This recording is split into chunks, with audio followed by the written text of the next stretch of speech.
Saludos amigos, bienvenidos a mi canal de YouTube. En este video voy a mostrarles cómo pueden probar los transistores bipolares. Tengo en mi mesa tres pares de transistores bipolares, uno NPN y el otro PNP. Estos transistores son de potencia, estos son de una potencia intermedia, igualmente este transistor es NPN y este es PNP. Y a este lado tengo una pareja de transistores de señal, uno NPN y el otro PNP. La forma de medir cualquiera de ellos es bastante similar y voy a mostrarles cómo realizarla. Primero debemos identificar cuáles son los terminales de cada uno de los transistores, ¿sí? Tengo en la pantalla del computador el transistor 2N3055. Es este primer transistor que vamos a utilizarlo y este es el que se describe aquí en la pantalla. Es un transistor NPN, ¿sí? En este caso la base es de polaridad positiva. El terminal número 1 corresponde a la base, el 2 al emisor y el 3, que es la carcasa, corresponde al colector. Este diagrama de acá es un diagrama de un transistor NPN, este es el emisor, y tiene una flechita que apunta hacia afuera. Entonces vamos a proceder de la siguiente manera. Con el multímetro lo ponemos en la función diodo, es esta función marcada en blanco.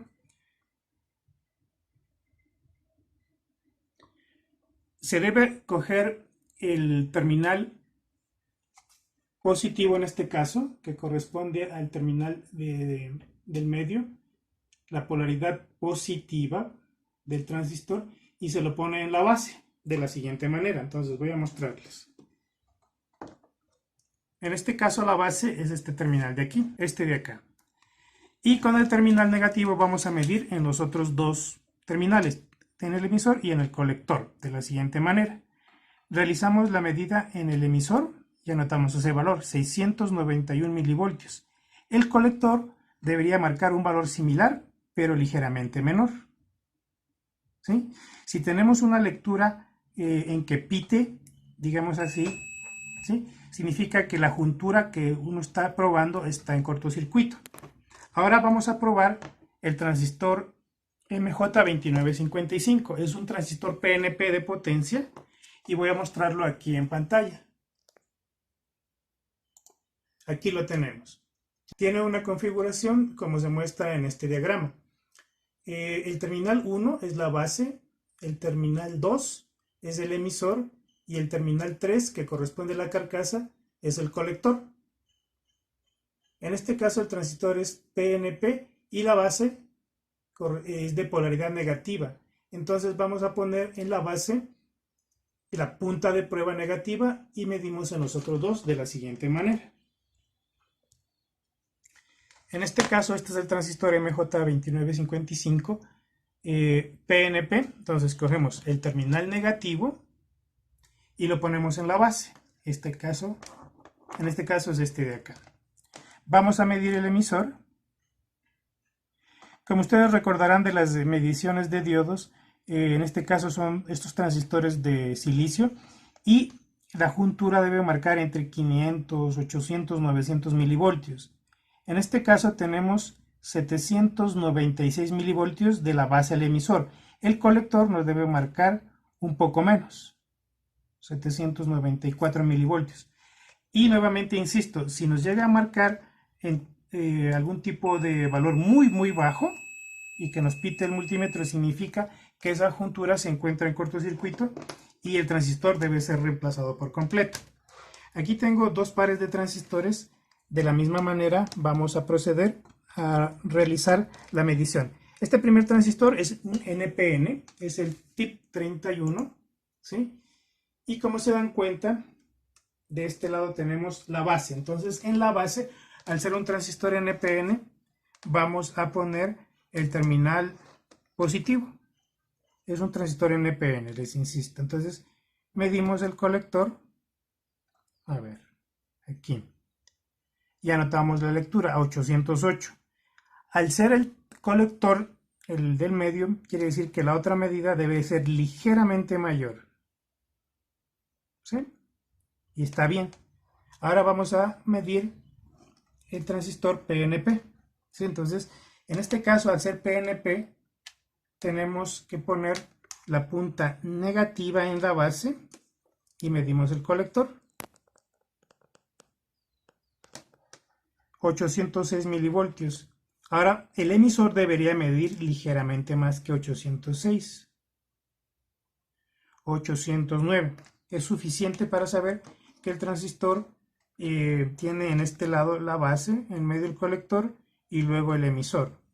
Ahora vamos a medir en estos transistores de señal y vamos a utilizar el mismo procedimiento. Este transistor es un transistor 2N3904. Voy a mostrarles. Acá está, el 2N3904. Siempre tienen que recurrir a estos diagramas para saber cuáles terminales son los que tiene el transistor, porque hay una infinidad de elementos que son muy parecidos en cuanto a su carcasa y no basta solamente con pensar que es un determinado elemento. Hay que ver la numeración para saber la distribución de terminales y luego con el multímetro confirmar que se encuentra funcionando correctamente, que está en buen estado. Entonces, en este caso, la base, que sería de polaridad positiva, se encuentra en el medio. Vamos a probar. Entonces, la base la voy a poner con este terminal positivo y medimos de este lado. Nos da 940, a ver, sí, 939, y realizamos la medida del otro lado. 940, 939. Entonces, esta que es ligeramente mayor corresponde al emisor tal como lo vimos en el diagrama y corresponde justamente como ustedes se dan cuenta, ¿sí? El terminal 1 es el emisor, este que tenía 940 milivoltios y el colector tenía 934. Ahora vamos a realizar la medición en un transistor 2N3906. Es un transistor de señal, pero es un transistor PNP. Entonces la base, que corresponde a la polaridad negativa, la que va aquí en el medio, vamos a utilizarlo aquí, el terminal, la punta de prueba negativa, y medimos los otros dos. Recordar que el emisor siempre nos marca ligeramente 1, 2, 3, 4, 5 milivoltios más que la juntura base colector. En este caso, este dibujito de aquí corresponde a un diagrama de un transistor PNP y como se dan cuenta, la flecha apunta hacia adentro, ¿sí? En este caso se dan cuenta que hay una diferencia. No importa si es abajo o arriba, eso depende del diagrama que necesiten utilizar, pero esa es la diferencia. Ahora vamos a ver. Entonces, como el transistor es un transistor PNP, ponemos la base con el terminal negativo y medimos, vamos a retirar estos transistores que nos están interfiriendo, y medimos de este lado, 895. ¿Sí? Aquí nos da 900, tenemos 4 milivoltios a favor de este lado, quiere decir que este es el emisor y corresponde tal como vimos en el diagrama anterior, y este el colector. De esta manera hemos probado una serie de transistores, ¿sí? Como pueden darse cuenta, el ejemplo inicial se aplica a cualquiera de ellos. Se puede aplicar a cualquier tipo de transistor bipolar este procedimiento para medirlo. Ya saben, si el transistor tiene en una de las junturas una marca menor, marca corto con el pito del multímetro o marca en circuito abierto, quiere decir que el transistor está dañado y debe ser reemplazado. Esta es la manera muy sencilla de poder confirmar que un transistor se encuentra en buen estado. Bien, amigos de mi canal de YouTube, espero que este video les haya sido de utilidad. Gracias por vernos, suscríbanse, nos vemos. Hasta la próxima.